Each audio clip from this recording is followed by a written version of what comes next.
Corduroy.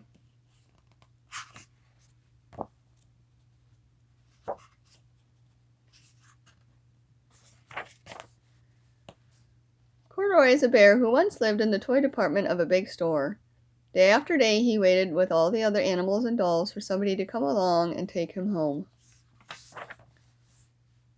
The store was always filled with shoppers buying all sorts of things, but no one ever seemed to want a bear in green overalls. Then one morning a little girl stopped and looked straight into Corduroy's bright eyes. "Oh, Mommy," she said, "look, there's the very bear I've always wanted." "Not today, dear," her mother sighed. "I've spent too much already. Besides, he doesn't look new. He's lost the button to one of his shoulder straps." Corduroy watched them sadly as they walked away. "I didn't know I'd lost a button," he said to himself. "Tonight I'll go and see if I can find it." Late that evening, when all the shoppers had gone and the doors were shut and locked, Corduroy climbed carefully down from his shelf and began searching everywhere on the floor for his lost button. Suddenly he felt the floor moving under him. Quite by accident, he had stepped onto an escalator, and up he went. Could this be a mountain, he wondered? I think I've always wanted to climb a mountain. He stepped off the escalator as it reached the next floor, and there before his eyes was a most amazing sight. Tables and chairs and lamps and sofas and rows of beds. "This must be a palace," Corduroy gasped. "I guess I've always wanted to live in a palace."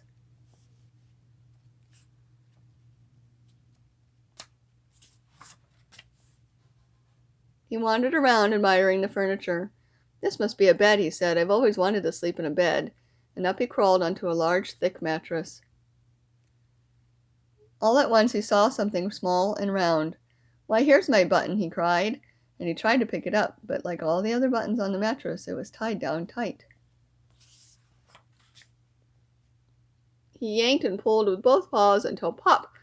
Off came the button, and off the mattress Corduroy toppled. Bang! Into a tall floor lamp. Over it fell with a crash. Corduroy didn't know it, but there was someone else awake in the store. The night watchman was going his rounds on the floor above. When he heard the crash, he came dashing down the escalator. "Now who in the world did that?" he exclaimed. "Somebody must be hiding around here." He flashed his light under and over sofas and beds until he came to the biggest bed of all, and there he saw two fuzzy brown ears sticking up from under the cover. "Hello," he said. "How did you get upstairs?"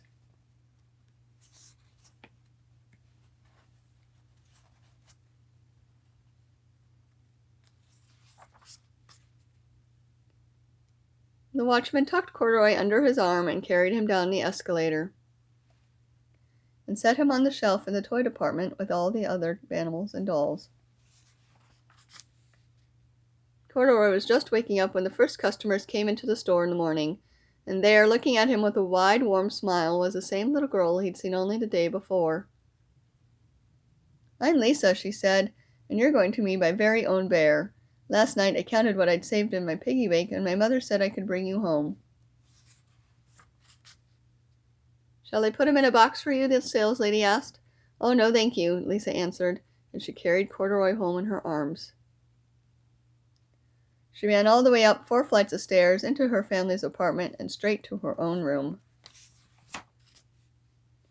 Corduroy blinked. There was a chair and a chest of drawers, and alongside the gold-sized bed stood a little bed just the right size for him. The room was small, nothing like that enormous palace in the department store. "This must be home," he said. "I know I've always wanted a home." Lisa sat down with Corduroy on her lap and began to sew a button on his overalls. "I like you the way you are," she said, "but you'll be more comfortable with your shoulder strap fastened."